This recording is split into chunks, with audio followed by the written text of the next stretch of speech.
move to go to the Cubs and stay in the Central Division. Well, Pat's got a lot of experience. He certainly knows how to manage a ball club. Not surprised at all, to see him get another opportunity. As for Counsell going to the Cubs, I was as surprised as anybody. I had no idea that he was interested in going there. I had no idea that he would get that kind of money. I didn't either. I think it's good for major league managers that he made that move. As compared to their compatriots in other sports, I think they're relatively underpaid. And Counsell's move to the Cubs probably went a long way toward changing that. Okay, let's bring Malcolm aboard. Malcolm, welcome to Sports Roundtable. How are you? Thanks, guys. Middle, what's up? Okay, so I followed the Rangers in the playoffs, and I was rooting for the Rangers because of Bruce Bochy. I've always said all along, San Diego has been a leaping place for champions to come from. Breeze did it with the Chargers. Left the Chargers, went and won the Super Bowl. Now Bruce Bochy left the Padres, went to the Giants, won the World Series, went from the Giants, went to the Houston, and went to Texas and won a World Series. So I just say, I think we're just a leaping joint where everybody can go and win a championship after they've spent some time here. But my true question to you, Mr. Eric, is I was never impressed with Josh Hader's performance this year, and many of the Padre fans I've spoken to are not impressed with his performance either. Why are the Rangers so hot on Josh Hader? Well, I think because of his stuff.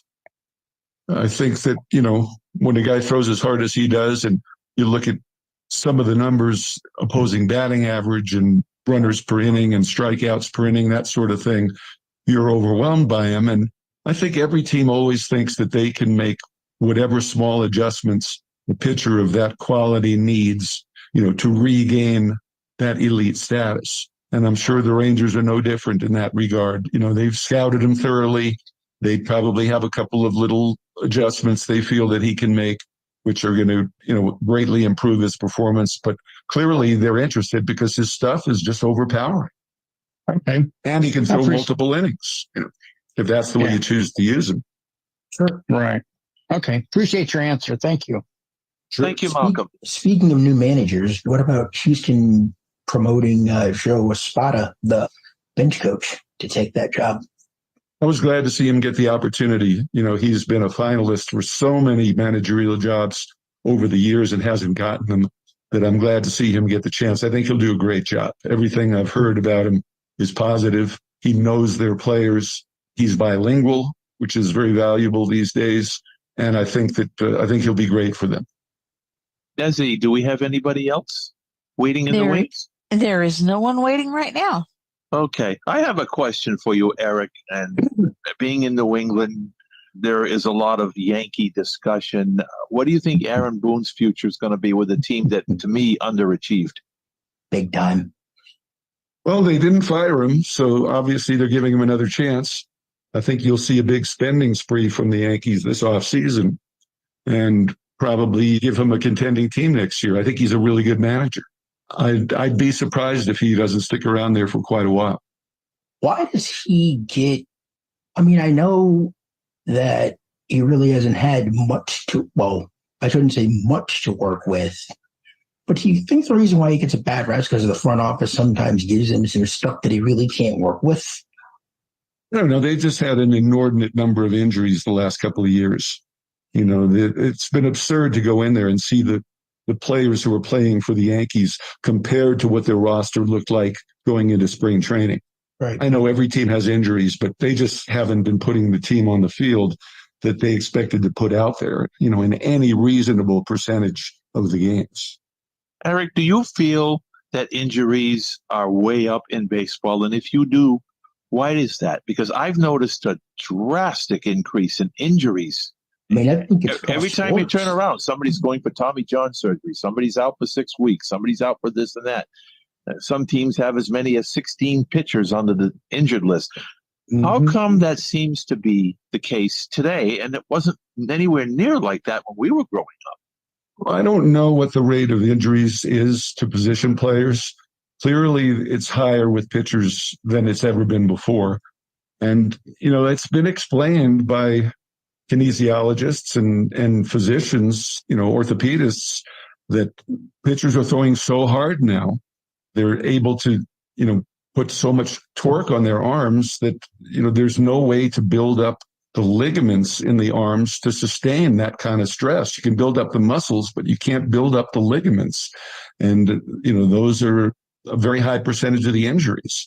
You're seeing the average fastball velocity now inch up toward 95 every year. And, as that inches up, the number of injuries inches up as well. And I think they're definitely related. You Why think are there's a chance pitchers- they had to bat that they should back them off and not have them throw so hard and maybe, build up their ligaments before they get up to that? That's an interesting question. I'm sure that the teams are studying that possibility, but, that extra mile per hour makes a big difference in whether a pitch gets hit or doesn't get hit, and the sort of margin for error a pitcher has if he doesn't hit his exact spot. Why do you suppose pitchers are throwing harder now than ever before? Oh, the training techniques are much better. The computer analysis of their actual deliveries, their arm slots, everything that science has brought us has allowed the pitchers to improve their velocities. Nutrition, workout regimen, and the actual mechanics of the pitching motion, which is, analyzed now by computers. You think sometimes it's circuitry overload for a pitcher with all the science and stuff that they get? You think sometimes it's, circuitry overload to the brain where they try to figure out where they're at? SNK, painting your house today. SNK, painting your house SNK Painting provides exceptional painting and refinishing services to the Mahoning Valley and surrounding communities by being an industry leader in our field, focusing on customer service and delivering extraordinary results. We offer interior and exterior painting, and we specialize in cabinet refinishing with affordable cabinet solutions. Call SNK Painting for your free estimate at 330-505-1910. SNK, painting your house today.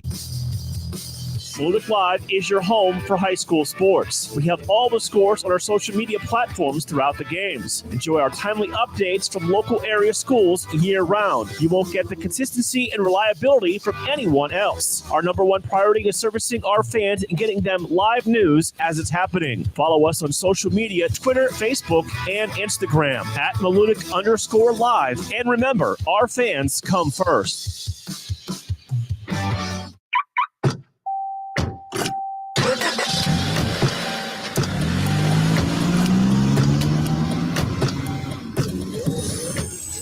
It's that time again when all we want to talk about is football.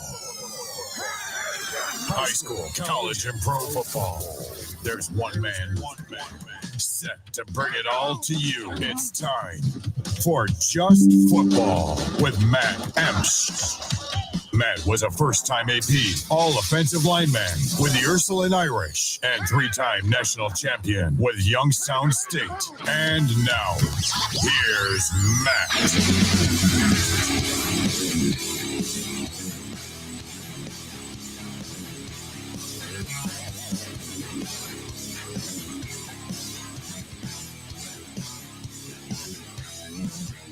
And welcome to Just Football. I'm your host, Matt Emch. It has been a little while since I was on. Missed last week. I apologize, everybody. I just wanted to say how happy I am to be back tonight. It is definitely always so nice to get back on the air with everybody. We got a lot to talk about tonight. A lot has gone on in the world of not only college football, but obviously the pros. We had wild card games over the weekend, obviously in the area with both Pittsburgh and especially Browns fans. We had a very disappointing weekend. Coming up in about 3 minutes, we're going to have our own Mark Means from, the now unfortunately done show. By all means, I miss it. I know everybody loves Mark, and Mark's not done, obviously, with doing radio and everything, but he's changing up things for a little bit right now with the show, and I'm sure he'll have something else coming on. But in the meantime, we will have Mark here with me, which, I always enjoy not only doing radio on my show with Mark or when he had his, but also calling games with him is one of my favorite things to do with football. Obviously, first and foremost, are my man, my namesake, Matt Lipsack, that's my partner, my regular partner. We get stuff done in the high school season. But it's always a pleasure when I get to call games with Mark. So he'll be here in a couple minutes. And then after that, we'll have our own Jim Craven. He will be calling in and, talking as always about what's going on. And then we're going to have, lastly, Ryan Bonacci, ex-Ursuline graduate. He will be on. He's definitely somebody that's new to the show. He's been on once as a guest, but we're going to get to know a little more about Ryan, about who he is, about what he does, about what his football career was, where he went and what he played. And then we'll talk also, some football with him. So, pretty soon, like I said, Mr. Mark Means will be calling in here, and we will be getting going and talking about everything that went on. I mean, what do you guys think? What has happened since I was on last time? Last week, again, as I said, I missed, but the week before that, we just crowned a BCS national champion for the first time. And, a lot of people point out, and I can't help but do it as well. They talk in the news about the last time that, we're just going to go right away to the phone lines to Mark Means. Mark, how you doing? I'm good, sir. How are you? I'm very well. Thank you for being here. It's always a pleasure to have you. And as I was just starting to talk about on the air, we'll just start it with you. I missed last week, but so we have a ton to address. We'll start off with something I know that, neither you or I or a lot of our listeners from this area weren't too crazy about, but we have to address it. A new national champion was crowned in the BCS. Yeah, it's one of those where, I guess, unfortunately, you got to give them credit for the job that they were able to do to win the national championship. And two of their best players have already declared for their draft, and who knows where the head coach is going. So good for them. They won their championship. Now they can go back to being terrible. Exactly. I agree. You know what? I always talk about, I'm not only a Buckeyes fan, but, who I also am a huge Notre Dame Irish fan, like your wife. So, everyone always says, how can you be both? Well, I am. And that makes me doubly hate that team from up north. But as you just said, we got to give them credit where credit is due. When we were picking who we thought was going to win in the national championship, I got to bring back up what I said to you and on my show as well. I've been saying this since the 3/4 mark of that season, was that Michigan had shown that they were the most balanced team in the country. And I said I would not be surprised if they ran the gamut and just took care of business, and they did. They have a great coach, and you brought up a good point.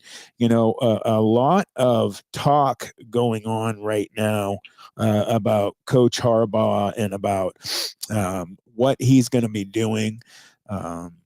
He is taking head coaching interviews with different teams. He took a Falcons interview, and aside from that, he also took an interview with the Patriots. What are your thoughts on that? And I hear he's also supposed to interview with the Chargers at some point soon. So, he basically said if he signed a contract extension, he wanted immunity from being punished for anything that happened, the last couple of years that they're being investigated for, which is an absolute joke. He was the head coach at the time, and we've heard multiple head coaches, say, I didn't know anything about it, like Sean Miller at Arizona, and I know that was basketball. But you know what? I'm sorry. When you're the head coach, the buck stops with you. And if there's punishment to be dealt out, he deserves to get it. And if he wants to run to the NFL to get away from it, he can do that too. I agree.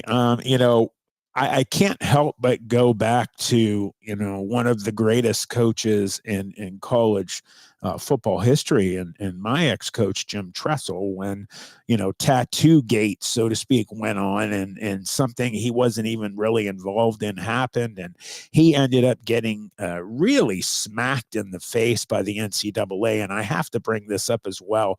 The thing I still just can't stomach or can't believe it really was let go was Butch Davis, who at the time was involved in one of the biggest cheating scandals for players in classes for history of the NCAA.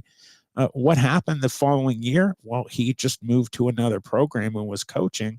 Jim Tressel didn't end up coaching. He was banned for 5 years and still not coaching anymore. And, you take somebody who's won a ton of games. Of course, he was at Ohio State doing a great job with Michigan and once won a national championship, into a couple. And they really made a point to take him behind the woodshed. How can they ignore this? You know what? Well, first off, I think today is actually the anniversary of the day Ohio State hired Coach Tressel. Oh, so there's wow. that. Okay. Butch Davis, I believe when he got in all that trouble, he left Miami and went to North Carolina, I want to say. Right. Yes. And they acted like nothing was wrong and everything was fine. So it is interesting sometimes who you are or who you coach for or have coached for. But I mean, a lot of this stuff allegedly is, recruiting violations during COVID. Not only that, but the cheating scandal mixed in with everything at Michigan. And so, I mean, it's going to be interesting. I honestly think he's going to take an NFL job. And then we will see, who steps in, what Michigan man they find to take over that job. And it'll be, ironic if he leaves, because that'll be the second time that he was really doing fabulous. He was with Stanford. He really made that a wow program, a program that was winning huge games, doing phenomenal things in the NCAA. And he left and he went to San Francisco. What did he do with San Francisco? Oh, he just went to the Super Bowl. So, touching just real quick, regardless that he's the Michigan head coach at the moment, the family, you always look at certain families whose DNA and genetics, flow through the NFL. You have, the Matthews clan and all, but you look at the Harbaughs. I mean, wow, from dad on down, his brother being with the Baltimore Ravens, winning multiple Super Bowls, just amazing what goes through that family. Yeah, I mean, and the three boys all definitely, look like dad, or the two boys, excuse me, look like dad for sure. And you mentioned it, dad was a hell of a coach too at Delaware, among other places. Yeah, he did great at Delaware, and then he won. Did he win? He won a 1AA national championship. He was with, oh geez, I forget the team he was with. Let me. I'm sorry, everybody. I'm real quick looking where he was. It was, as I look real quick. Yeah, I'm trying to think. I can't even remember what program he was with, but he's won at pretty much every level. Western Kentucky. Okay. Yeah. So he won a 1AA national title with Western Kentucky. So, I really laughed at the table of the Harbaughs. He doesn't have to sit at the little kids table anymore. Dad have an FCS or 1AA national championship, and his brother getting 2 Super Bowl championships, and then now Jim has the natty. So it will definitely be a huge blow to Michigan if he leaves. It will definitely be a good thing for Ohio State and Notre Dame if he does leave. So it'll be interesting to see what happens there. Jumping real quick over another possibly college connected, Coach. You have Mike Vrabel, who just left the Titans. A lot of talk about maybe an Ohio State connection. I think that will be interesting because, obviously, yeah, the Ohio State connection is there. The big thing will be, does he want to take a year off from coaching? Ohio State named their new athletic director today, replacing Gene Smith.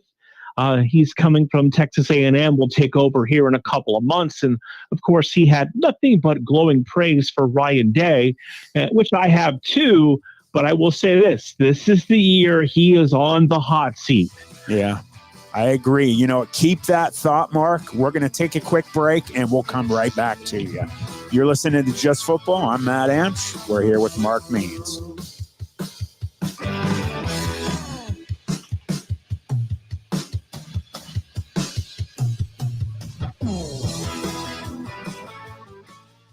Cryptid Creatures. Find us on Spotify, iHeartRadio, or wherever you get your podcasts. Hi, it's Brian. Join me and my co-host Todd as we investigate those things that go bump in the night.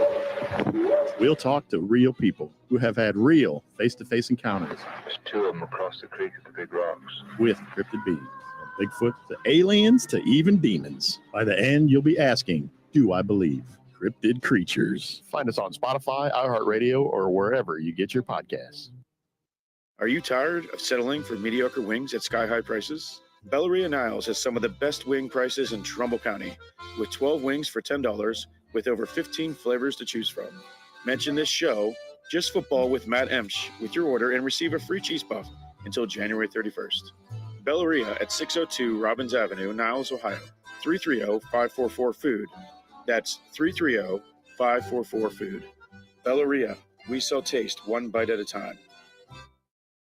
Do you crave mysteries? Are you fascinated by the unexplained? Then summon your courage and plunge into the deep, dark abyss of what lurks beneath. A YouTube channel that dives into the unexplained, the supernatural, eyewitness reports, and more. The real question is, can you handle the truth? Simply search What Lurks Beneath on YouTube, if you think you're brave enough. From high school to the pros and everything in between, you're listening to City View Sportscast, part of the iMedia One network.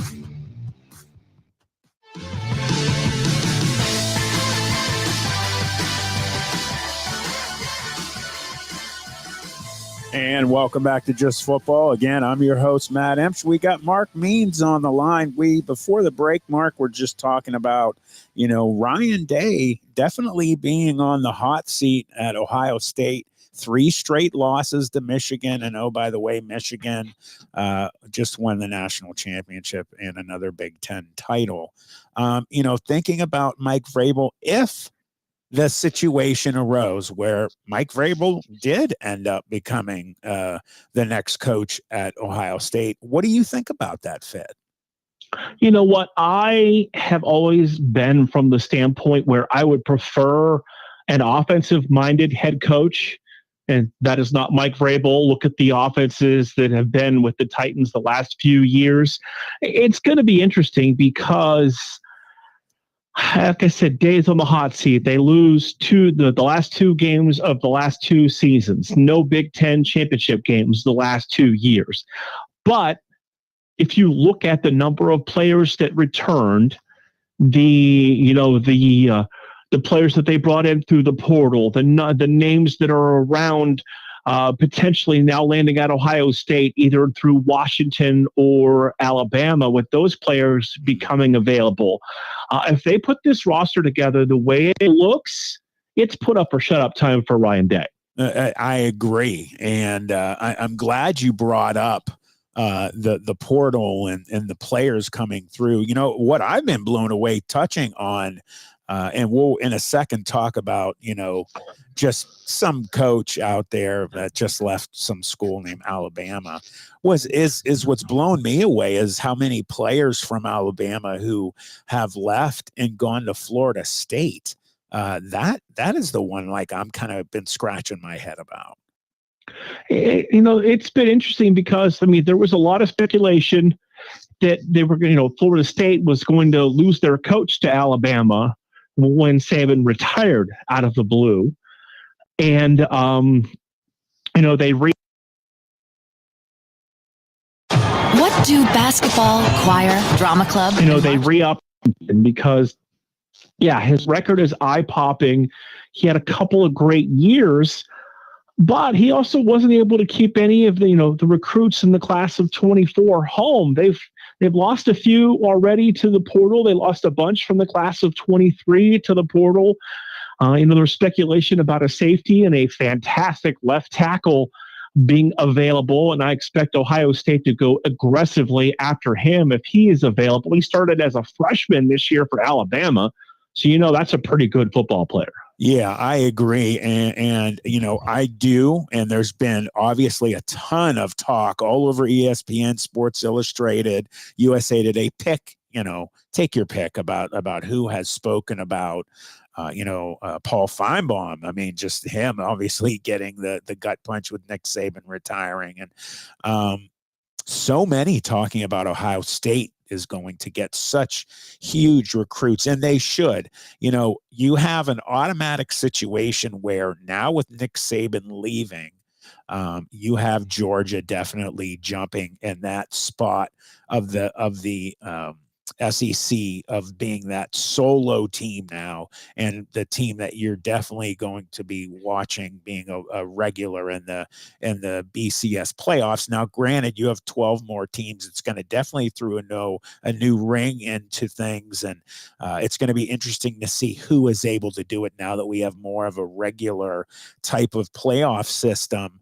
But with Ohio State getting all of those new recruits, I agree with you, Mark. They better put up or shut up. And if Ryan Day doesn't, after getting, more recruits and portal guys, and they take care of the quarterback situation, he will definitely, if he makes it through this Vrabel situation, he will definitely be on a worse hot seat. But, looking at, just if you wanted to give a real quick, just little statement about your thoughts on Nick Saban leaving. You know what? I'll be honest with you. A few days before that, during the playoffs, my wife and I were actually talking about it, and I looked it up. And had they won the national championship at 72, he would have been the oldest head coach ever to win a national championship. Wow. And according to some of the reports, people were saying, can you guarantee you're going to be here for 2 years? Can you guarantee you're going to be here for my 4 years or my 3 years here or 5 years? And, when according to reports, when he realized he couldn't guarantee those things, that it was time to move on. And, I credit Alabama for being aggressive, going after the guy they wanted and getting it done in less than a week. Yeah, I agree. You have a program like that, you think about how good those programs, that program has done. I mean, only the greatest college football coach in history. No one can even touch them. It's just amazing. Just like in the NFL, Coach Belichick is untouchable. Same thing with Coach Saban. It's definitely going to have to be worked on to chip away at his record. And, aside from Georgia being the team to beat now, if Ohio State, especially if Harbaugh leaves, Michigan will definitely drop out of contention, in my opinion. Ohio State's going to have to step it up, and they could be one of the only programs that are going to be able to fight that Georgia situation. Slipping out of the BCS, going into the FCS real quick. We didn't mention, we had South Dakota State ending up winning a back-to-back national championship real quick. Mm-hmm. Yeah. I mean, what an addition that program has been to, the conference that YSU is in. They were clearly the best FCS conference in the country. Yeah. And making some additions, they've taken that to a whole nother level. And that's a loaded team. And, I like, and we saw yesterday, YSU announced, they brought in 14 transfers yesterday officially announced that are enrolled. You got guys coming from Cincinnati. You have a guy coming from Penn State, a couple kids from Marshall. And, I like the fact that you're bringing two of your fellow Ursuline alumni back home. Yes. And you know what? You literally just took my next statement from me. I was going to say exactly what you just did. Bring up YSU. That's why I wanted to get into the FCS conversation. 14 players, and finishing up, as you just said, you have Brady Shannon, the just Mr. Everything quarterback and son of Dan Reardon, head coach of Ursuline, Matthew Reardon, who was at Miami of Ohio. You had Brady Shannon, who was playing baseball actually at Central Florida. He was before that at Virginia Tech as a quarterback, or he had moved to tight end, but he switched to baseball because he's incredible. Now flipping the switch, going back to football, ending up at YSU. Both of those guys were on the last team to go to a state championship for Ursuline. Same thing with Coach Phillips. You got all these players that they're getting from the portal and some really excellent players. My opinion, Brady Shannon going to walk into a starting position. He should. If Coach Phillips doesn't make some more noise, he's another guy that'll be on the hot seat. I think Bo Brungard's going to give him a battle for that job at the quarterback spot. But, Brady Shannon, big, powerful, big arm. And I like the additions. I like bringing guys home that are looking to play and looking to, play in front of friends and family. You look at it, it's not like it was when you were there under Coach Tressel, where it was, the state of Youngstown, as Coach liked to say. But you bring these two Ursuline guys home. You sign Antoine Gardner out of Niles, who plays right across the street from me. And I think that is a big move, too. I mean, I don't know how much he plays this year, but you get him in the weight room, you get him going, he could be a big back for the Penguins in many years to come. I agree. It was a huge grab for him. And, I have to talk to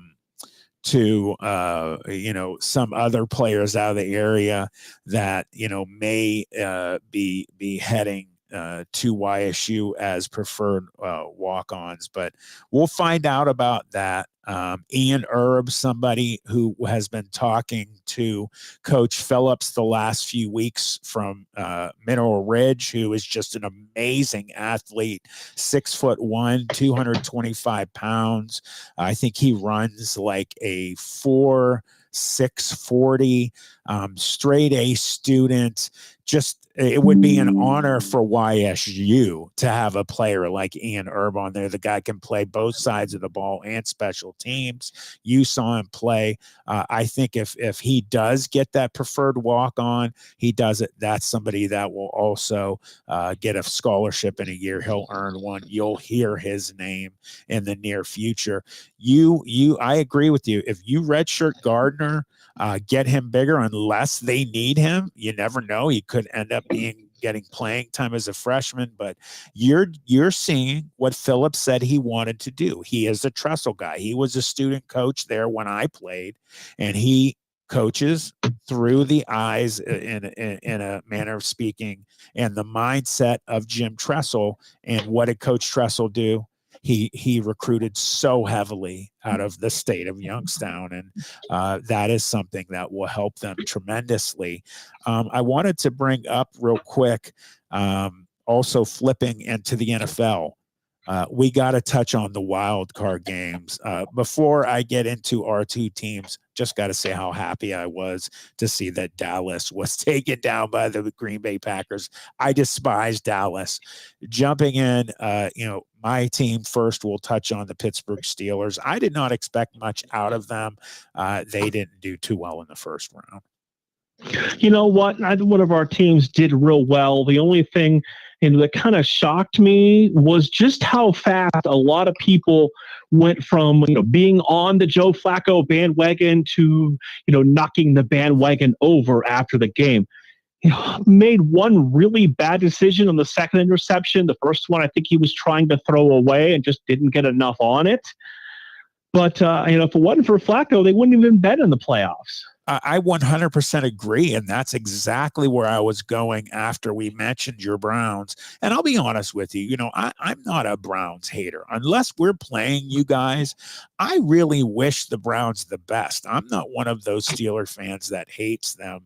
I like the Browns if we're not playing. And I really had high hopes for something special to happen for either of our teams. I definitely thought you guys would go farther than round one. And how ironic it'll be, because I really don't believe that the Texans will make it to the Super Bowl. It could happen, but they're not getting past Baltimore this week. It most likely won't happen. But touching on what you just said, I was blown away as well about the Joe Flacco situation. The guy did a great job. That's somebody who I would want to keep there for next season. You know, they're paying Deshaun Watson so much money, and there's no way to get out of that contract right now. So at best, you may bring Flacco back as a backup, but just based on the finances of it, I don't think there's any chance Flacco's the starter next year. Yeah, I agree. It's a shame. I really think he was a great plug-in for that team. The guy's won a Super Bowl before. He's done a great job. And, you know, since we're getting ready to leave, what I want to do, Mark, is touch on what is your opinion if you could pick right now the 4 teams that will be playing in the 2 conference championships. Who would you pick right now? Well, first I'm going to shock you, and I'm going to say I like the Packers over the 49ers this weekend. Okay. You know, 2 weeks off for a lot of their regulars. I've never been a fan of that. Love is on fire right now. Mm-hmm. So I'll take the Packers in that game. I'll take the Lions over the Bucks. And that game, give me Baltimore over the Texans. And who am I leaving out of the other AFC matchup? You got Kansas City, and you also have who is left? Oh boy. Hold on a second. Let's grab this real quick. Buffalo. That's Kansas right. City and Buffalo. I like Buffalo at home. If they play that game, there's another big storm system coming through. They actually had to cancel an NHL game scheduled for in Buffalo tonight because of a state of emergency for weather. So we'll see if that game when it gets played. You know what? I agree with you, Mark. The only difference I'm going to go, I think the 49ers in a close one are going to beat the Packers. I won't be surprised if the Packers win, though. I agree with you. I'm not a fan of that week off either. It really hurts those teams. I think this is the year for Buffalo. I think if the Lions play the Packers, I think the Lions have a great shot. How awesome would that be if they could make it to the bowl? I'm not so sure they will, but I do think they obviously have a great chance. In the AFC, I really do think the Bills and the Chiefs playing, I think the Bills are a little bit better. Shooting to a Super Bowl real quick, who do you have in the Super Bowl and who you have winning if you could pick it? You know what? Because of me picking the upset, I'll take the Packers and I'll take the Bills. Okay. All right. Well, thank you, Mark, very much for being here. It was a blast as always, and we'll talk to you again. Thank you. Thank you. We're going to head to commercial. We'll be right back, everybody. Are you tired of settling for mediocre wings at sky-high prices? Belleria Niles has some of the best wing prices in Trumbull County, with 12 wings for $10 with over 15 flavors to choose from. Mention this show, Just Football with Matt Emch, with your order and receive a free cheese puff until January 31st. Belleria at 602 Robbins Avenue, Niles, Ohio. 330-544-FOOD. That's 330-544-FOOD. Belleria, we sell taste one bite at a time. Do you crave mysteries? Are you fascinated by the unexplained? Then summon your courage and plunge into the deep, dark abyss of what lurks beneath. A YouTube channel that dives into the unexplained, the supernatural, eyewitness reports, and more. The real question is, can you handle the truth? Simply search What Lurks Beneath on YouTube if you think you're brave enough. In the Valley, football is king, and the Mahoning Valley Federals are looking to build the 2024 roster with talent forged in this area to compete for a Tri-Point Football League championship. If you're 18 and older and looking to return to the gridiron, call General Manager John Galbraith at 330-540-1099 or visit the team on Facebook at Mahoning Valley Federals Developmental Football. The Mahoning Valley Federals, honoring the football tradition in the Valley. From high school to the pros and everything in between, you're listening to City View Sportscast, part of the iMedia One network.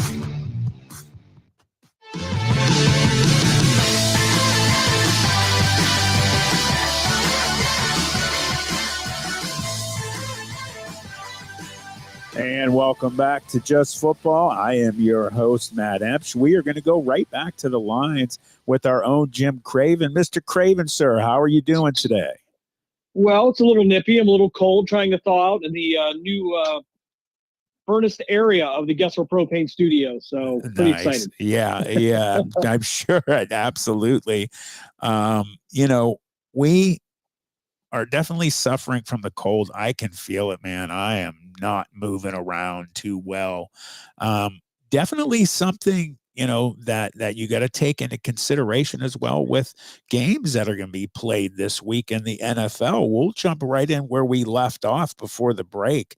Had some games this past week. Let's start with your Cleveland Browns. Let's not.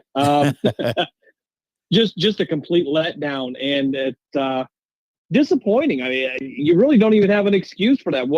For that performance, I had such a hot run, and I think maybe that week off didn't do them as well as maybe most had hoped. Joe Flacco only played 5-6 games, whatever it was. So to have that week off and everything, it helped them to get a little bit healthy, and I think they tried to force those healthy guys back into those positions, hoping they would perform as they did before the injuries. Certainly that didn't happen. And I was very fortunate to have something distract me during that game so that I wasn't as depressed as I could have been. Yeah, I was actually disappointed. Again, I'll say what I said with Mark Means is, being a Steeler fan, first and foremost, I didn't expect much from the Steelers. It wasn't a surprise to me that they lost, in my opinion, to the Bills, who I think are going to not only go to the AFC Championship game, but I think they're better than the Chiefs this year. I think that they have a great shot at going to the Super Bowl. So I didn't expect the Steelers to go past. I had hopes, that maybe they could go on a run, and you never know what's going to happen. You got to play the games, but I really had, a lot of feelings of hope for the Browns as well, and was completely shocked by that score. I know, being a fan of them yourself, you were. What are your thoughts, Jim, on the situation with Joe Flacco? You finally get something in there. They've been back since 1999. You have just floundered at that position. The best you had was Baker Mayfield, who I thought did a decent job. He played injured. He liked being in the city. They gave up on him. They sent him on his way. With Deshaun Watson, obviously by now we could tell, he was overpaid, and he has certainly underperformed. So for the fan base, you bring a guy in like Joe Flacco. You didn't expect much out of him because he's being signed. You were hoping he wouldn't have to play. But here comes this guy who's now the adult in the room. Finally, the guy they've been looking for. Every quality that Kevin Stefanski and Andrew Berry and crew could have wanted. Yep. And you fed that to the fan base, and they loved it, and they chanted his name. And then after the game, I got the impression from Andrew Berry and Kevin Stefanski that it was a handshake and a hug, and hey, thanks, Joe, for coming. And he's going to not now be involved. And Deshaun Watson's going to be right back to where they wanted him to be. And I don't know how you feed that to the fan base. You got a taste of what it was like to have that adult in the room, and now we're going to maybe regress.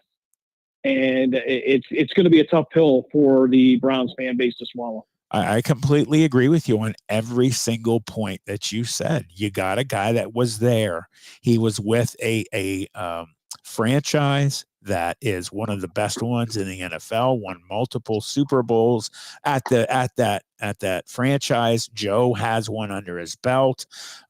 Just, an incredible player, a winner at not only the FCS level, but the NFL, which is the hardest to do. The guy demands respect just by walking in the room, and gave them, in my opinion, automatic lift to not only the team, but the fan base, as you brought up. And I agree. I think they're going to regress as well. I don't think that this is a smart decision on the part of the Browns, but when has the Browns ever really been, geniuses in the quarterback area? Well, and I think you're right there. I mean, but the fact of the matter is, you look at the roster right now. They've had depth. They were 11-6 when they finally finished it, double-digit wins. They are there with so many injuries. Their defense did well. There's signs of life there. And then you're locked into this contract with Deshaun Watson that nobody in the NFL is going to pick up. You're going to eat so much of that contract if you trade him or you release him, that you almost have to force feed him to the fan base. And again, if they could have held on to Flacco for a year or two, drafted somebody in his likeness, and get him into Stefanski's system, I think they would have been so much better off. But again, like you said, it's been years of just this futility of horrible either scouting or choices, and I think that's certainly what separates Cleveland from Pittsburgh, just based on the scouting aspect of it. I agree, and it's sad to see. It really is, and I hope for all the Browns fans, that, and it makes the rivalry better too for the Steelers having the Browns be a better team. It makes our conference better, which makes all the teams better when they hit the playoffs. Just like we always talk about strength of schedule with high school and college, same thing for the NFL. You have your conference, every team is stronger and better. What's that going to do if any of those teams, or when those teams make it to the postseason? Well, they're going to play better. They're going to go farther. So I agree. Let's jump to another team that has been a positive surprise, the Detroit Lions. I don't know how you can not be happy for Dan Campbell and that organization. And keep in mind, Dan Campbell was on that 0-16 team back in 06, 07. So to take that team from, well, let's face it, a worse situation than the Browns even had, and to be where they are, and not only be there, but you've got all of Detroit believing. That stadium was electric the other night. It was a fantastic atmosphere.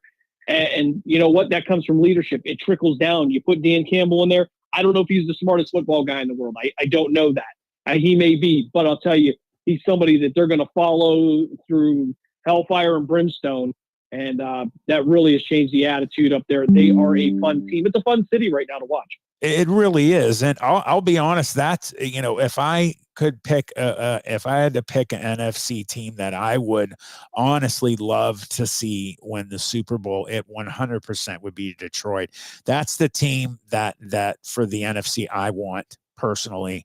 I would love to see the Bills do it. I really do believe they're the best team besides the Baltimore Ravens. If the Ravens, fall apart and lose, then and I had said I think the Bills are better than the Chiefs. I do believe that. Now, obviously, I had completely left out of the recipe, so to speak, of the Ravens too. So I got to remember that they're still in it, and they're just definitely, in my opinion, Ravens and Bills are the two best.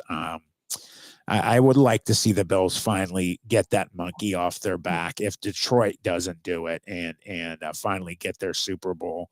But touching on the situation that me and Mark just discussed, if you could pick your four teams in their respective conferences that you think are going to end up in the championship games, who would you pick? Well, after seeing what Green Bay did the other night in Dallas, a week ago I would have said San Francisco is going to knock Green Bay off. I don't believe that anymore. They went on the road, they blocked everything out, and they played phenomenally So I can see a Green Bay Detroit NFC Championship game there, and I don't think it's beyond the realm of possibility for Detroit to be playing in that Super Bowl. Yep. I can see it, and it's San Francisco. I think Brock Purdy's kind of in a struggling point right now, and that might be their Achilles. But other than that, Green Bay has just been on top of everything, and they're going to play in decent weather. And I just, if that's the way Green Bay is going to handle things, they're going to go a long way. Yeah, I agree. They took care of one of the teams I hate. Well, that's the team I hate the most in the NFL is the Dallas Cowboys, and I absolutely loved seeing them take care of business. They actually are 1-1 against the Packers, so that would definitely be a great game. Looking at the AFC, who would you pick right now? Well, I think that the magic in Kansas City is pretty much needed for this year. You can see a lot of different body language now where Travis Kelce's frustrated, Patrick Mahomes is frustrated, and I don't know how else to describe this other than they're throwing tantrums when things don't go their way. And this is where they're finding out that, these hard times are going to reveal your character. And I'm a little concerned about that. So I see Buffalo knocking off Kansas City, and as much as you'd like to see CJ Stroud succeed, I think that Baltimore is just solid from top to bottom on that roster. So we're probably looking at a Baltimore and Buffalo AFC championship. Neither team will have far to go on that one. Before we leave for the break, if you could pick your Super Bowl contenders, who would they be right now? Yeah, I see Baltimore and Green Bay. So okay, that's a tough one. I agree. It'll be fun to see. Jim, thank you for being here. We'll talk to you next time. Be right back, everybody.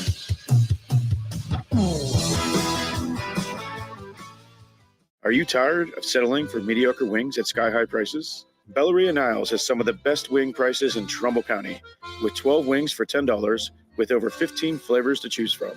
Mention this show, Just Football with Matt Emch, with your order and receive a free cheese puff until January 31st. Belleria at 602 Robbins Avenue, Niles, Ohio. 330-544-FOOD. That's 330-544-FOOD. Belleria, we sell taste one bite at a time. In the Valley, football is king, and the Mahoning Valley Federals are looking to build the 2024 roster with talent forged in this area to compete for a Tri-Point Football League championship. If you're 18 and older and looking to return to the gridiron, call General Manager John Galbraith at 330-540-1099 or visit the team on Facebook at Mahoning Valley Federals Developmental Football. The Mahoning Valley Federals, honoring the football tradition in the Valley. SNK, painting your house today. SNK, painting your house SNK Painting provides exceptional painting and refinishing services to the Mahoning Valley and surrounding communities by being an industry leader in our field, focusing on customer service and delivering extraordinary results. We offer interior and exterior painting, and we specialize in cabinet refinishing with affordable cabinet solution. Call SNK Painting for your free estimate at 330-505-1910. SNK, painting your house today. From high school to the pros and everything in between, you're listening to City View Sportscast, part of the iMedia One network.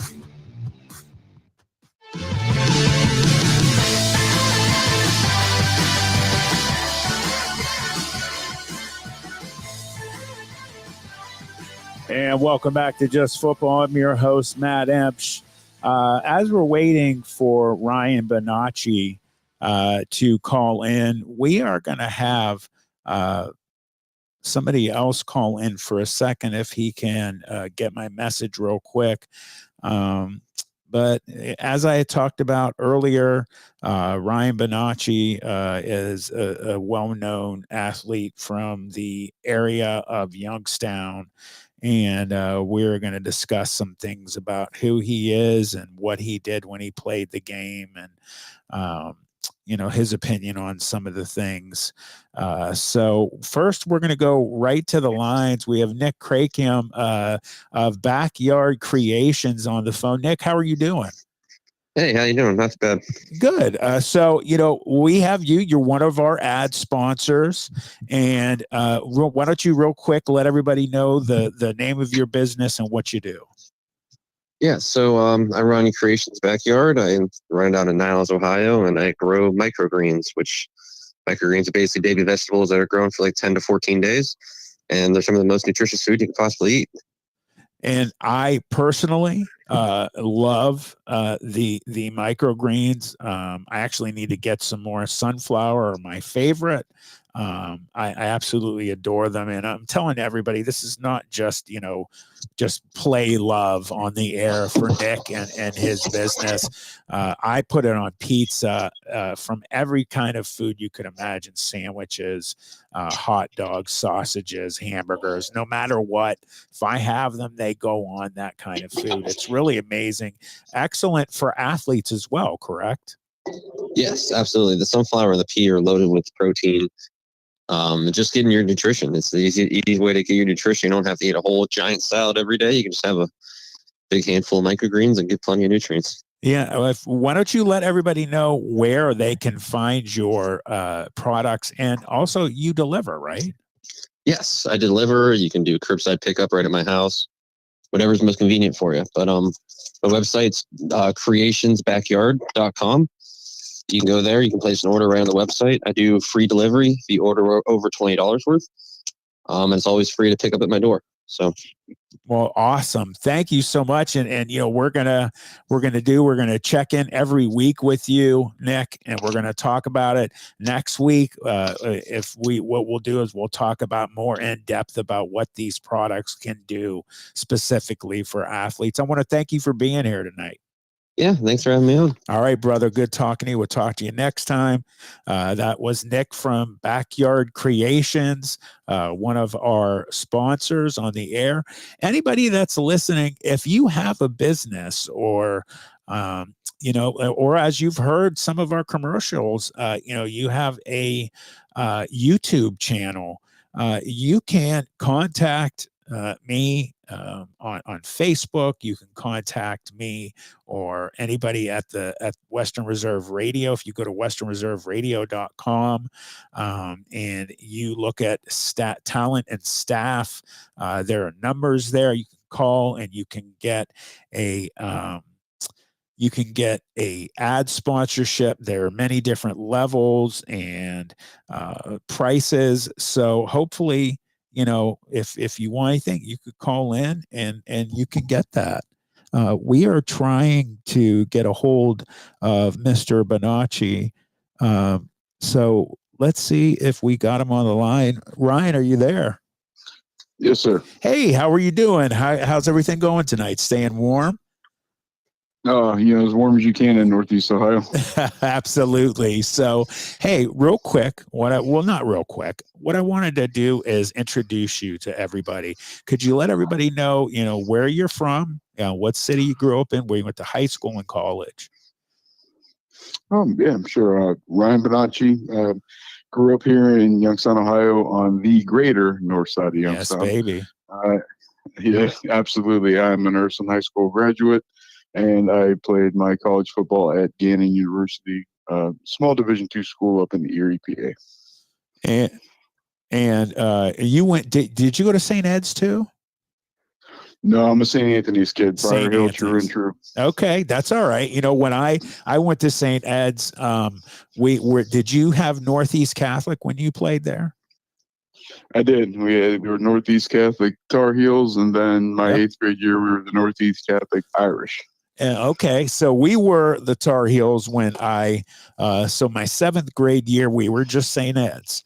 My 8th grade year is when St. Edward's joined with St. Anthony's and Immaculate Conception and became Northeast Catholic, and we were untouchable, undefeated multiple times through the years. And I don't even know how long it went undefeated there, but I know when we joined with the other two schools, they had been coming off a couple of years of undefeated, winning the championship, and we did that my 8th grade year. What positions did you play? I played offensive defense tackle in grade school. when I got to high school, I played offensive tackle, and then when I got to college, I played tackle, guard, and center. And I love it. Obviously, me being an ex-Pig and tackle specifically through my entire life, grade school, high school, and college at Youngstown State, I played tackle, defense both ways in grade school and high school. But when I was at YSU, I played open tackle. So definitely a lot of love for the linemen. Touching on going right to a group of linemen, that group of linemen at Michigan who just won the national championship. What are your thoughts on that group? Well, yeah, I think it's a very talented group with a very good offensive line coach. When you take a look at some of the blocking schemes they have and their ability to, really wear a team down as the game goes on, and then, late third quarter, the entire fourth quarter, just able to physically impose their will on another team. I'm sure you could probably agree, being a former lineman, that when you get to physically drive somebody back and you can see the surrender in their face, knowing that they can't stop it, that's always a great thing. But some of the blocking schemes that they have, especially the way they incorporate their wing backs and tight ends into some of those counters, I think that offensive line really won that game for them. And often not, it's that offensive line is usually the unsung hero of a football victory. But without those linemen, the running back and the quarterbacks can't do what they do, and the receivers can't catch the ball if the quarterbacks don't have time to throw it. So, well put. A lot of kudos to Michigan. Yeah, absolutely. Well put. Well said. The unsung heroes of it when linemen are given some love. I was lucky enough. I'm going to just bring this up so I can plug an award that I had started when I was at Ursuline. I got a little love winning the Mack Truck Award, which went to the best lineman out of the area. And I started, since the Mack Truck Award doesn't exist anymore, it's called the Beast Lineman of the Year Award. It is going to, this year, a kid at Mineral Ridge won it, Zach Stacy. Me and Matt Lipsack followed Mineral Ridge. So out of all the teams that we watched Mineral Ridge play, we watched both sides of the ball, both teams, and Zach Stacy was the fourth winner of that award. We're going to open it up next year. We're going to have more teams. So with all the different groups we have 3 crews at Western Reserve Radio. We're going to have all 3 crews keep their eyes on the linemen that they watch all season long. We're going to come together at the end of the year, and we're going to decide on one guy. So I'm shooting for getting that award back and making it bigger, hopefully to get a scholarship for it in the future. But I agree with you. The one of the greatest, most satisfying things about being an offensive lineman, especially one that dominates the line itself, is what you brought up about seeing that the hands go on the shoulders, the head's looking at the ground and maybe going on a knee or bent over. You just know you got them. And, Coach Harbaugh talked a lot about that group, about all 5 of them specifically. He believes they will all go to the NFL. So again, yeah, we're not too excited about Michigan winning it, but they were the best team in the country. So again, like repeating what you said, kudos to Michigan Wolverines. They brought up the last time they won the national championship was 97. Well, actually they had to split it with Nebraska. So actually it's been longer than that. Let's jump real quick, since we're coming to the end of the show here. We have 5 minutes left. Jumping into Nick Saban retiring. What are your thoughts on that? Well, I think Coach Saban's had, no one's going to argue with the historic career that he's had, and what he's accomplished for college football, and what he's done for the respective schools where he's coached. I think it's not a surprise. It's not a shock. And this is just, my humble opinion on it. But I think Coach Saban is getting out while he can. I see Alabama as a team that is not in the future going to continue on to do well. Don't get me wrong, great program, good kids, phenomenal athletes that come out of that school. But I think what you're seeing now is a lot of teams can be competitive, not just in terms of a national champion, but that NIL money. So, I don't think Alabama's going to have the dominance that it once had. But, football is such a weird and great sport because it's like a carousel. Teams get to stay dominant in the top 5 spots, and then those teams eventually rotate. And, the last 2 seasons, when you look at the top 25, you're seeing more and more of those teams that barely crack the top 50. The last 10 years slowly starting to creep up into those top 25s. And I think it's a great thing for the competitiveness of college football. I'm not necessarily a fan of the transfer portal, but no, I think those teams and athletes around the country are seeing that they can go to these, not Power 5 schools and contribute and make a difference and propel their school into the national spotlight. So I think Nick's getting out, because he probably sees the writing on the wall. Great coach, not taking anything away from him, but I'm sure he probably knows that it's time to bow out while he can and still be on top. I agree. I wanted your quick, just in like a minute. What's your opinion on now we have 12 teams entering the playoff? I think it's something that's been done a long time ago. Yep. Now I say that as a jaded Notre Dame fan who, always falls short towards the end of the season and ends up, in that 8, 9 spot, 10 spot. But, I think, Division III, Division II, the subdivision, 1AA, as I still remember it, they've been doing it for years. There's no reason why Division I can't do it other than, the big money. So I'm interested to see who are the other teams that are going to absorb, these additional bowl games now. I highly doubt we'll see the Pop-Tart Bowl as a national championship, playoff game. Agreed. But it'll be interesting to see who these companies are that are able to sneak in and get that big money in. But I think it's a great thing for college football. I hope they continue to look at it and, expand even more. I think that gives some other teams that should have had a chance to play in the national championship game an opportunity to see, what it's really like and what you need to compete at a high level for a national championship in college football. I 100% agree with you. It's about time that we have multiple teams in there to compete. And I don't think Georgia is just going to automatically go. You're going to see teams that you would normally think would win it, getting to win it. So it's super exciting to see. Ryan, we're going to get going. But I'm very thankful that you were actually able to come on. I want to ask you to come back next week because we have a lot more to talk about. Oh, absolutely. Thanks for having me on, and I appreciate the opportunity. Absolutely. Thank you very much, brother. Ryan Bonacci, ex-fellow Ursuline Irish. We'll see him next week. My name's Matt Emch. This is Just Football. Thank you for being here, everybody. Have a great weekend.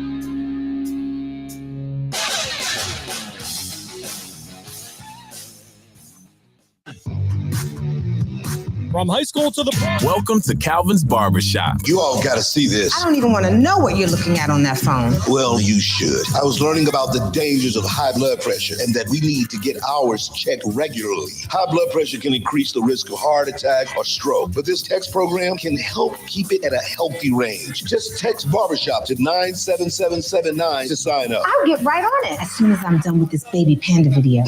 Text Barbershop to 97779. A message from the American Heart Association and the Ad Council. It's important to plan ahead for emergencies, like the storm.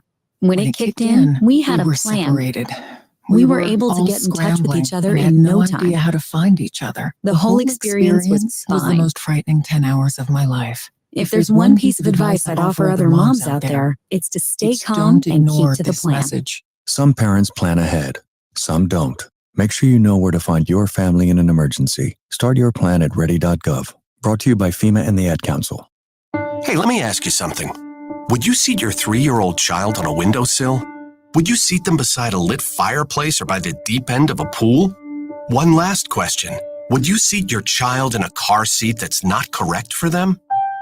Car crashes are a leading killer of children ages 1 to 13. Secure their future. Seat them in the correct car seat.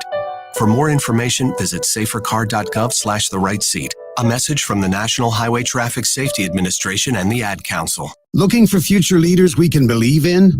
Look no further than the high school student athletes right here in Ohio. High school sports teach young people how to be effective leaders. It includes learning to listen, accepting responsibility, being a good role model, and it's about respect. The result, it transcends sports. It gives us hope for the future. This message presented by the Ohio High School Athletic Association and the Ohio Interscholastic Athletic Administrators Association.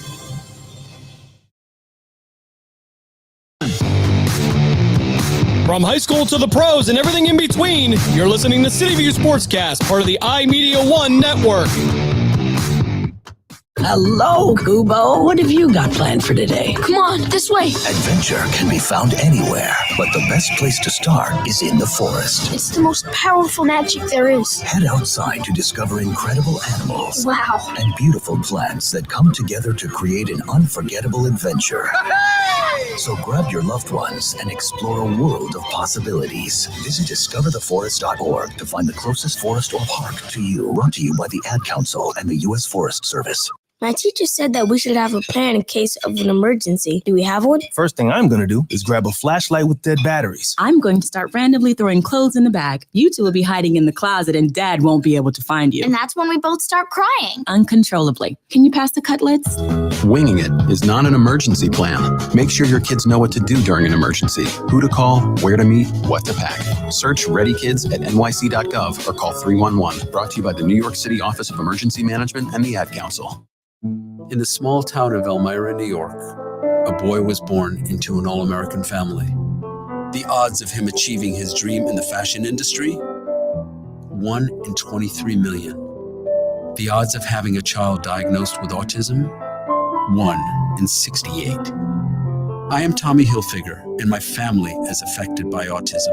Learn more at autismspeaks.org/signs. Brought to you by Autism Speaks and the Ad Council. Miss an episode of By All Means, and you could miss a lot. That was also a big draw when Major League Baseball talked to us about this concept and if we would be interested in moving into this league, was the vision that we'd have State College, Williamsport, West Virginia, all three really strong. By All Means, Tuesdays at 5, right here on Western Reserve Radio and streaming live on westernreserveradio.com. Do not necessarily reflect the views and opinions of Sports Radio America, its principal, or affiliates.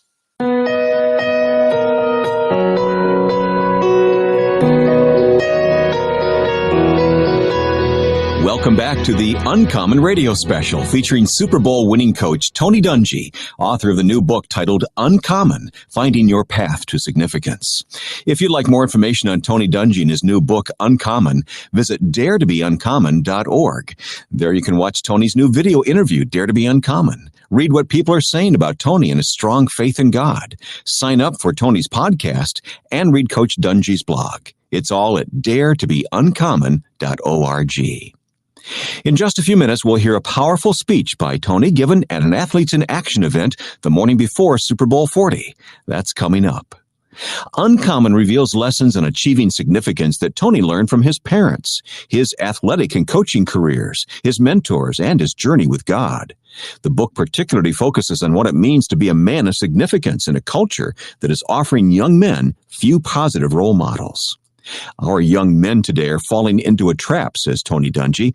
Society is telling them material success is what's important. But if we buy into that idea, we can spend a lifetime chasing that success and never really having the positive impact on people that would make our lives truly significant. Many of you have read Tony Dungy's memoir, Quiet Strength, which was released in 2007. It held the top spot on the New York Times bestsellers list and impacted countless lives. Quiet Strength is one of the best-selling sports-related titles in history. Well, we sat down with Tony Dungy and asked him about his latest book, Uncommon, and what the title refers to. It actually came from a saying that my college coach used to say, and he said, success is uncommon, therefore not to be enjoyed by the common man. And he always used to tell us, I'm looking for uncommon people. And that's where we thought about it. And it just seems like in this day and age, we have so many people that are just going down the path that everyone else is going down, doing the things everyone else is doing. And I don't know that's what we're called to do. So that would be my message in the book to people, that we don't have to do the ordinary. We can step out of that comfort zone. There's a great line in the Bible. Christ says, enter through the narrow gate, because wide is the gate and broad is the highway that leads to destruction. And many people find it. But narrow is the gate, small is the road that leads to life, and only a few find it. So that was kind of the theme of this, that don't do what everyone else is doing necessarily. Investigate and do it in a little different way, a little uncommon way. Uncommon is truly a message from Tony Dungy's heart, one that speaks to a man's deepest longing, a desire for significance. It's a book that's very different from his last book, Quiet Strength.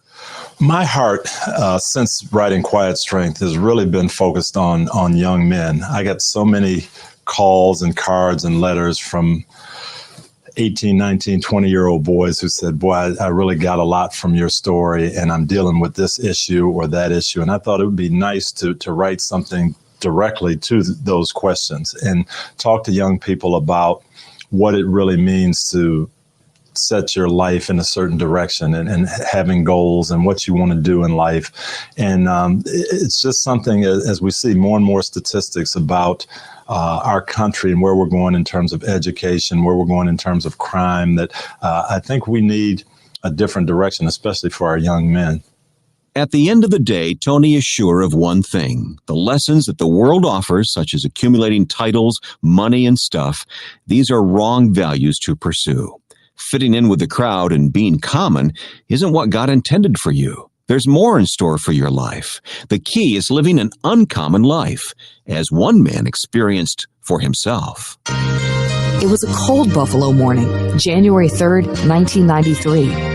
On this particular day, the quarterback of the Buffalo Bills, Frank Reich, had readied himself for a drive to Rich Stadium, where he was to start his first NFL playoff game. The Bills would play against the Houston Oilers in an AFC wildcard game.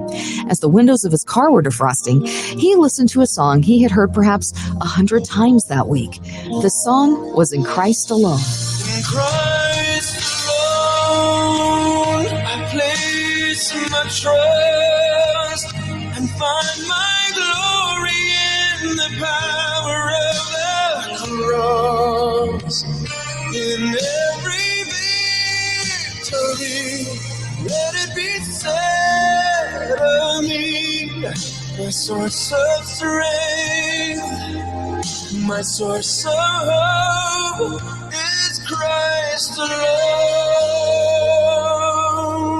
As Frank Reich sat and listened, instead of heading for the game, he stopped and listened to the song again, and then again.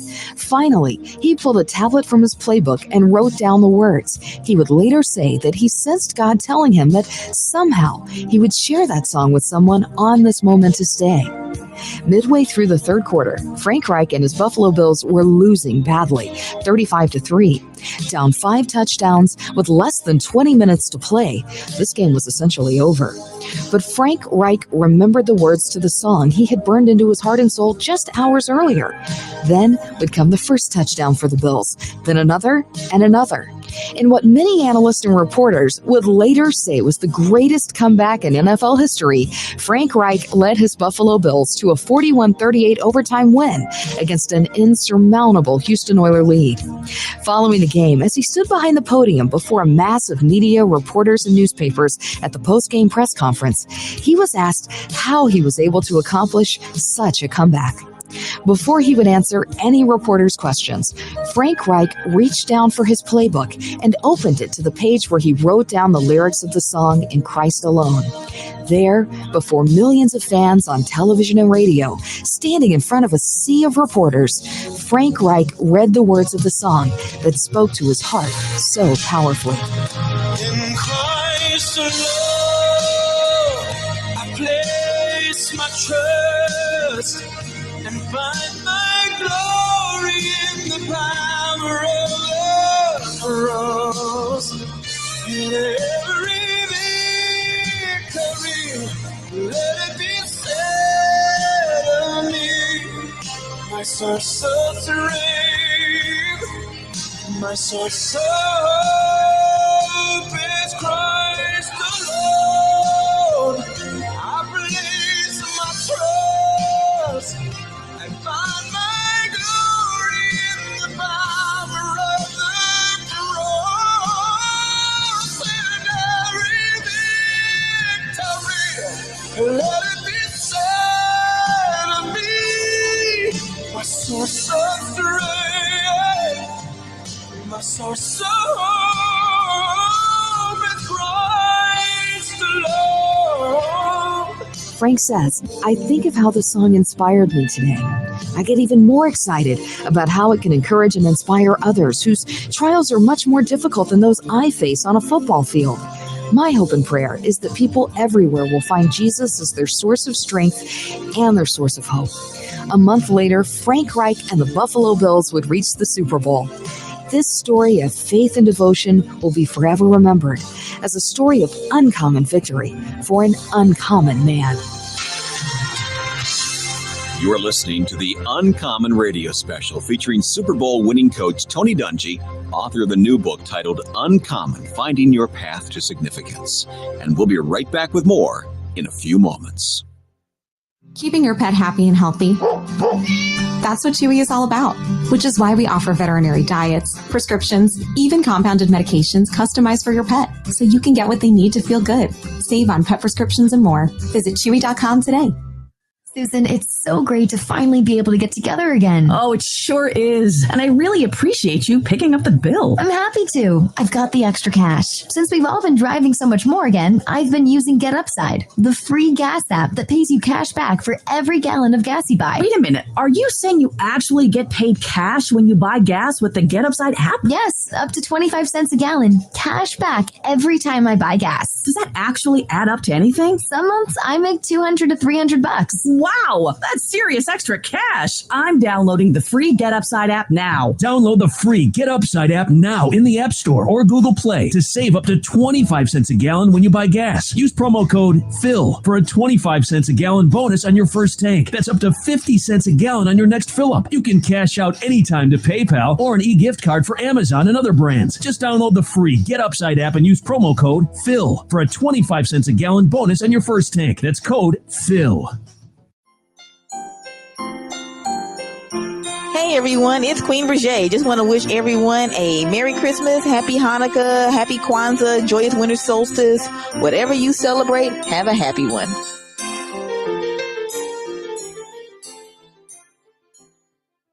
In the following broadcast do not necessarily reflect the views and opinions of Sports Radio America, its principal, or affiliates.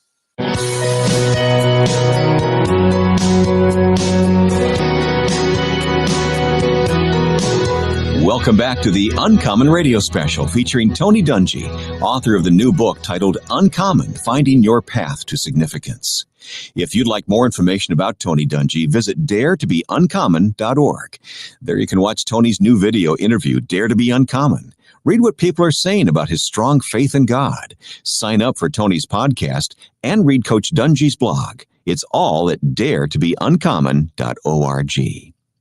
As many of you know, Tony Dungy coached the Indianapolis Colts to a Super Bowl victory in 2007, defeating the Chicago Bears 29-17.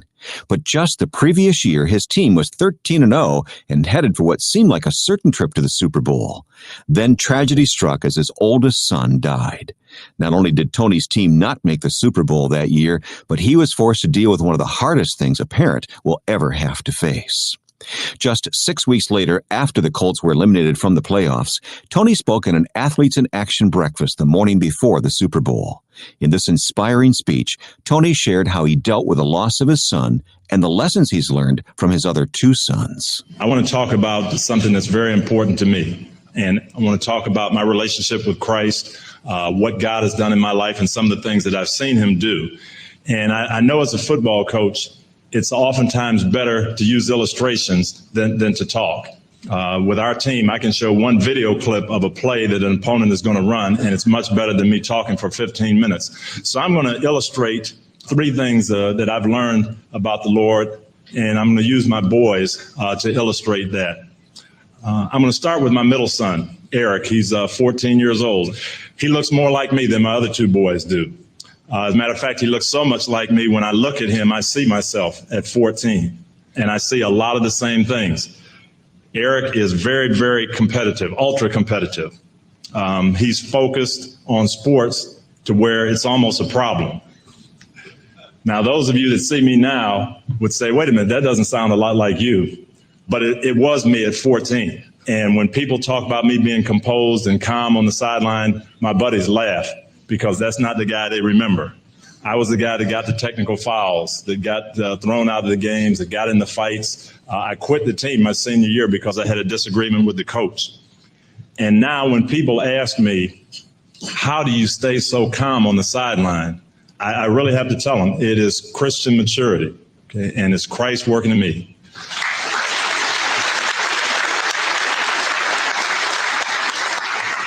It's not natural. It didn't happen overnight. It was a process. So when I look at Eric now at 14 and I look at myself, that's one of the things I know about God. I know how powerful his spirit is. I know that he can change people. And I know that he'll do that if we allow him to. And I really believe he's going to do that with Eric as he grows. Second way I've seen God's hand at work is through our youngest son, Jordan. He's 5 years old. Jordan was born with a rare, very, very rare neurological condition. It's called congenital insensitivity to pain. There's only 2 or 3 cases in the whole United States. It's a little more prevalent in other countries, but there's only been about 3 diagnosed in the United States. And basically what happens, he's missing the conductors that allow the nerve signals to go from his body to his brain. And that sounds like it's good at the beginning, but I promise you it's not. Okay? We've learned a lot about pain in the last 5 years since we've had Jordan, and we've learned that some hurts are really necessary for kids. Pain is necessary really for kids to find out the difference between what's good and what's harmful. Jordan loves cookies, and cookies are good for you. But in his mind, if they're good out on the plate, they're even better in the oven. And so he will go right in the oven if my wife's not looking when she's baking them, reach in, take the rack out, take the pan out, burn his hands, okay, eat the cookie that's too hot, burn his tongue, and never feel it. And he doesn't know that that's bad for him. Okay? When we go to the park, he'll go on the slide, and all kids know it's fun to go up the slide and slide down, and he has fun doing that too. To him, it's just as much fun jumping off from the top. He has no fear of anything, so we constantly have to watch him. We've also learned that pain actually helps the body heal. Something I didn't know until talking with the doctors, that you get an injury, your brain senses there's pain there, and it sends the right healing agents naturally to that spot because it senses something's wrong. Without that sensation of feeling something's wrong, Jordan's body doesn't send those healing agents, and consequently, he's got cuts from June and July that haven't healed yet. The other thing we've noticed with him and our other 4 kids is that pain is the quickest way to get your kids to come back to you. And if you have young kids, you've all experienced that before. Hey, don't do this, don't do that, you're going to get hurt. They don't always listen, but as soon as they get hurt, they come screaming back to you. We've got a daughter, she's the same way, and as soon as something happens, she runs and races, and it's very dramatic, but she comes and jumps in your arm. Jordan, be careful, don't run in the house, you're gonna run into something, you'll get hurt. Bam! But he keeps on going because he doesn't feel the pain, and he doesn't turn back to us all the time. So that's what we've seen, and really, you get the question all the time.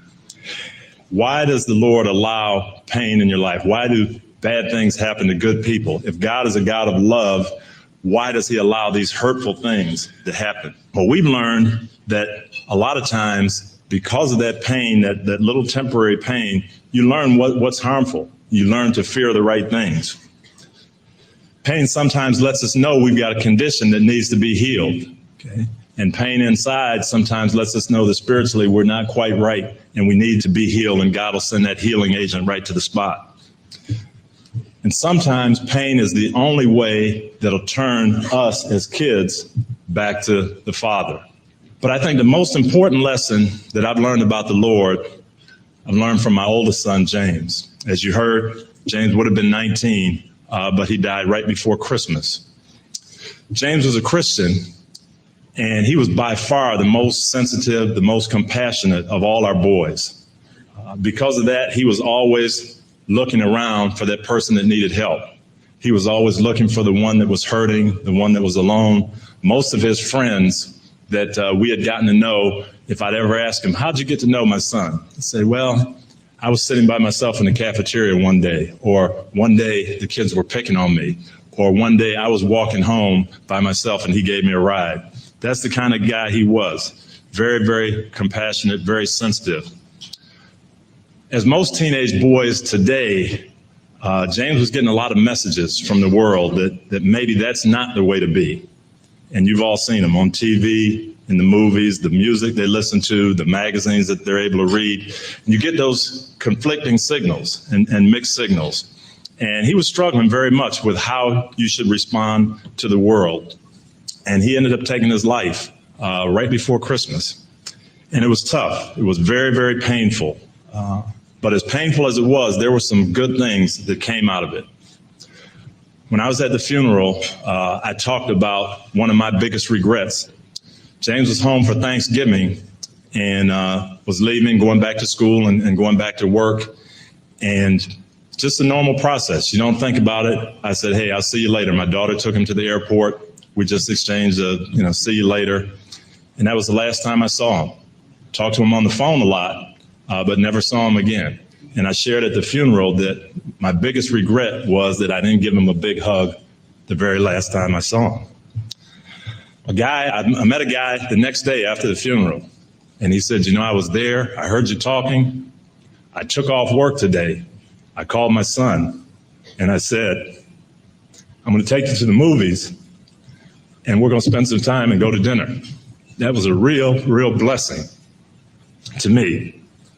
I've gotten a lot of letters like that from people who have heard what I said and said, hey, you brought me a little closer to my son or a little closer to my daughter, and that is a tremendous blessing. We were able to donate some of James' organs to the Organ Donors Program. Got a letter back about 2 weeks ago that 2 people had received his corneas and now can see.